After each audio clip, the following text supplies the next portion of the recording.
Hey guys, Coach Chris here with a Friday Q&A. I've got one question from my friend Guillaume in France. Guillaume is a Kettlebell Secrets subscriber, and so since I am taking over Jeff Newbert's Kettlebell Secrets mailing list, and connecting with his subscribers, I'm going to answer this question. Guillaume asked, I think you're the proud father of many children. Well, yes, I am. Thank you very much. My girl is 2.5 months now, and I haven't touched a kettlebell since she's been born. I also work the graveyard shift in a hospital, 12 hours long, exclamation mark. Holy cow, man. How do you cope with your organization? How do you fit your workout in a rushing day?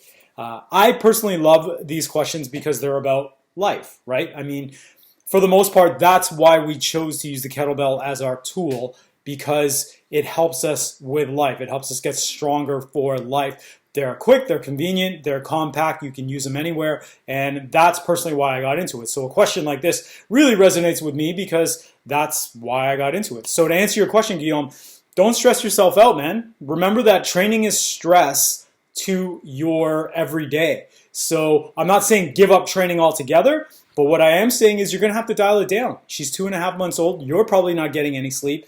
Your wife is probably not getting any sleep either. You work shift work on top of that. So there's no need for you to really stress out about it. You can, if you're used to training 4, 5, 6 times a week, cut that down. Cut it down to half. Go 2, maybe 3 times at the most per week. Remember that training, just like, you know, if you can't pay the bills, you get in a fight with your wife, or you're low sleep, or you know, you get into a fight with your boss at work, that's all stress to your body, just like what training is. Your body only sees stress as one thing, which is stress. And so we get better from our workouts based on the amount of recovery that we get. Stress is just, or the training itself is just a stimulus for us to be able to elicit that type of recovery, for us to build muscle, or burn fat, or get stronger, or build better endurance. That's just the result of the stimulus that we put on it.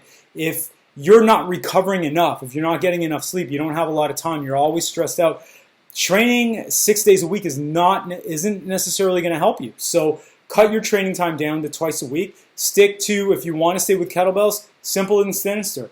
Get-ups and swings. That's all you really need to do. And just follow the simple and sinister protocol. I like crawling. I like original strength. I'm usually able to do that if I'm stressed out or I'm having a stressed out week. I can just drop down and crawl, do a reverse leopard crawl, and do that for 10 minutes, and I feel really good and feel really well tied together, and actually feel great after I do it. So I'm able to do that. It's 10 minutes. You can cut your training time down to that as well. But I guess the take-home point here is just don't go in with the expectation that you have to train 6 times a week, or 4, or 5. Cut it down in half. Get whatever you can in. Do the basic foundational movements. You don't have to hit every single movement as you would in a regular program that's got a bunch of exercises in it. Just do the basics, stick with the foundation, maintenance, and by all means make sure you are watching your diet and eating as healthily as you possibly can.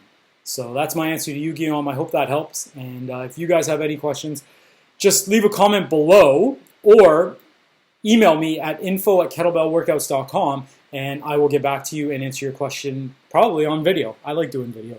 Okay, guys. Have a great day. I'll see you next time.